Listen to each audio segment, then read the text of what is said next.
Assalamualaikum warahmatullahi wabarakatuh. Perkenalkan, saya Reni Linda Saputri dengan NIM G00108. Jadi saya akan menjelaskan tentang Tractus respiratorius yang superior. Oke, jadi Tractus respiratorius itu dibagi jadi dua, ada superior sama inferior. Yang superior itu dibagi menjadi nasus, laring, sama paring. Oke, kita bahas yang nasus dulu. Jadi nasus itu ada externus. Di externus itu ada apa aja? Ada os nasalis, os maxilla sama os frontal. Terus di sini juga ada cartilago. Cartilagonya itu ada processus lateralis, cartilago septinasi, terus ada cartilago alaris mayor, cartilago alaris minor, sama cartilago septinasi. Oke, nasus externus itu dia yang terletak di bagian anterior dan tampak dari luar. Terus selanjutnya ada kafumnasi. Kafumnasi ini ada apertura. Apertura itu dibagi jadi dua, ada yang nares sama coana. Yang nares itu apertura nasalis anterior, kalau yang coana itu apertura nasalis posterior. Terus di kafumnasi juga dibagi jadi regio. Ada regio vestibulum nasi, regio respiratoria, sama regio olfaktoria.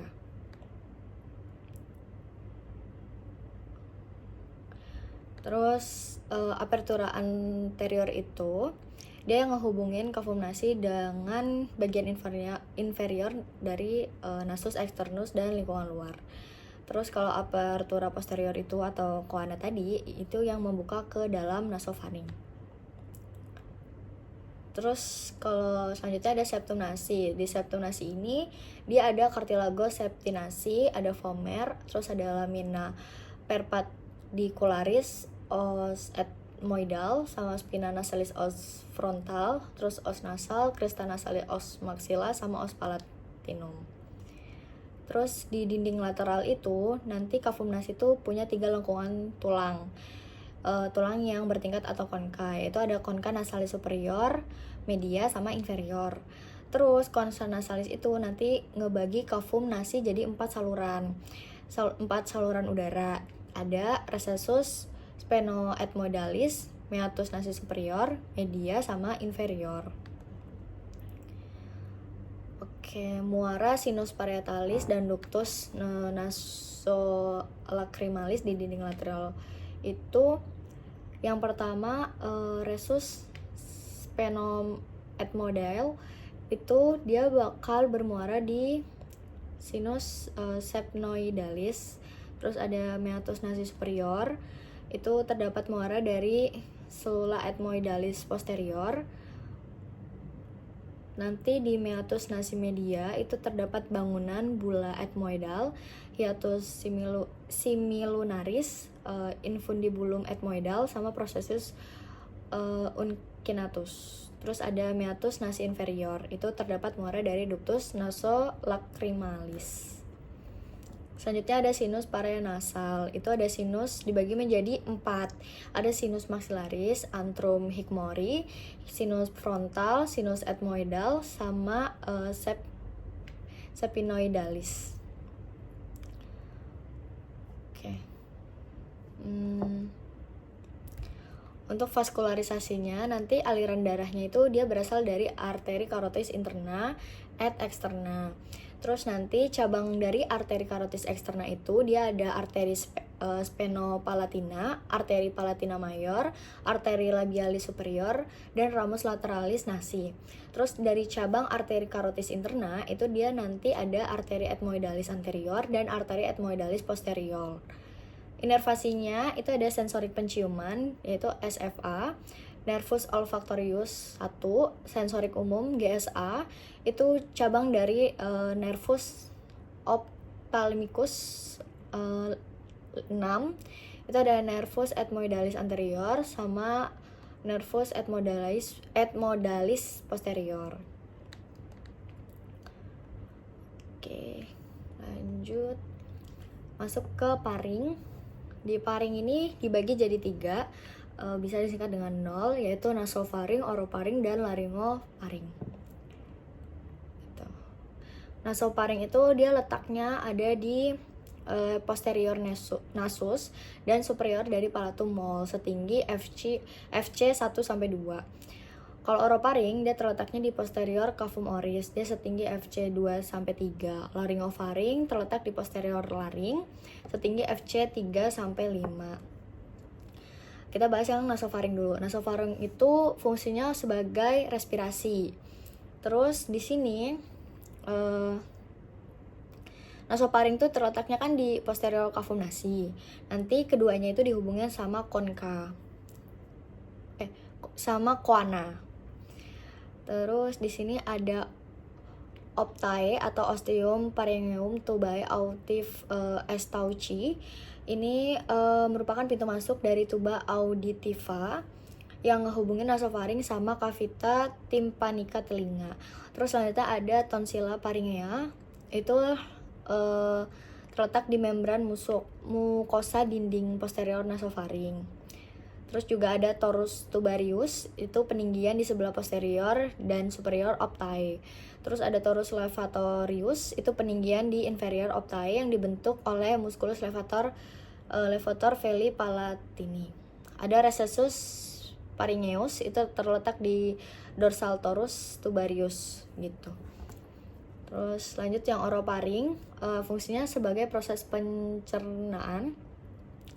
Orofaring itu terletaknya kan di belakang cavum oris. Terus nanti keduanya dipisahin sama isthmus faucium. Terus di situ ada arcus palatoglossus, itu pelipatan mukosa di anterior fossa tonsillaris. Terus ada arcus palatopharyngeus, itu suatu lipatan mukosa di posterior fossa tonsillaris. Dia terbentuk karena adanya desakan dari musculus palatopharyngeus. Terus ada fossa tonsillaris, dia cekungan antara arcus palatoglossus dan arcus palatopharyngeus. Terus ada vallicula epiglottica, dia tempat tertampungnya benda tumpul yang tertelan. Selanjutnya ada laryngoparing. Dia ada fossa piriformis sama aditus larynx.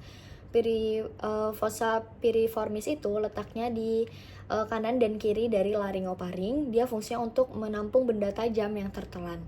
Aditus larynx dia merupakan pintu masuk menuju laring. Dia terletaknya pada dinding anterior laryngoparing. Terus masuk yang ketiga ada laring. Laring itu merupakan saluran pernafasan. Terus di sini dia tuh merupakan saluran yang fleksibel ya saat proses menelan. Saat istirahat tuh laring terletak setinggi skeletopis FC3 sampai FC6. Terus masuk yang pertama skeletopisnya. Di laring ini nanti banyak cartilago, ada cartilago thyroidea, cartilago cricoidea, cartilago epiglottis, cartilago arytenoidea, cartilago corniculata, terus ada cuneiformi, terus ada triticea. Terus untuk cavitas larynx itu di sini bangunan penting yang pertama tuh ada plica vestibularis. Dia tuh lipatan membran mukosa yang meliputi ligamentum vestibularis. Dia membentang antara cartilago thyroidea sama cartilago arytenoidea gitu. Terus ada rima vestibuli.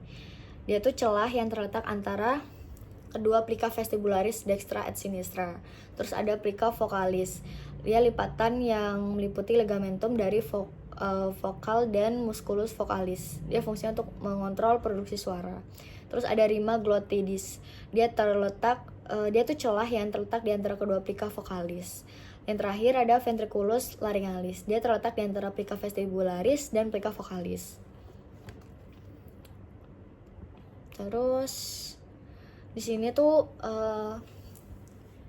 ada ruang utama. Jadi ruang utama itu di laring tuh ada ruang supraglottis. Dia tuh merupakan dia dari aditus laring sampai plica vestibularis.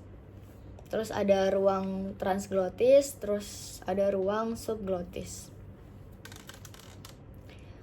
Terus jaringan lunak di laring atau ligamen di laring itu ada ligamenta et membrana extrinsic. Dia ada membrana tiroidia, ligamentum hypopikloticum, sama ligamentum cricotracheal. Terus ada ligamenta et membrana intrinsic, dia ada membrana quadriangularis sama membrana cricoidea dan conus elasticus. Oke. Fungsi fonasi dan respirasi laring. Jadi di sini bisa dilihat. Nanti selama pernapasan normal, muskul laring itu bakal berelaksasi dan rima glutis itu bakal ngambil posisi sempit kayak yang ada di gambar A ini.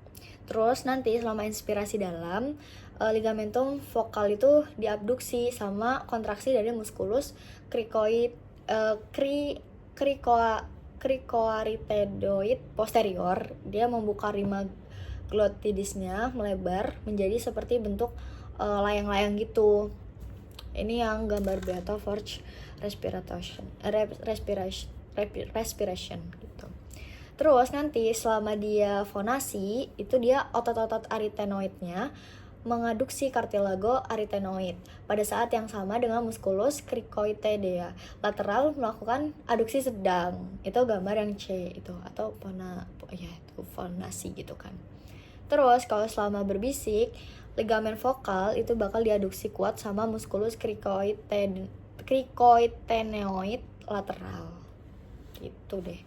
Oke, mungkin itu aja yang bisa aku jelasin. Kalau ada salah kata aku mohon maaf. Assalamualaikum warahmatullahi wabarakatuh.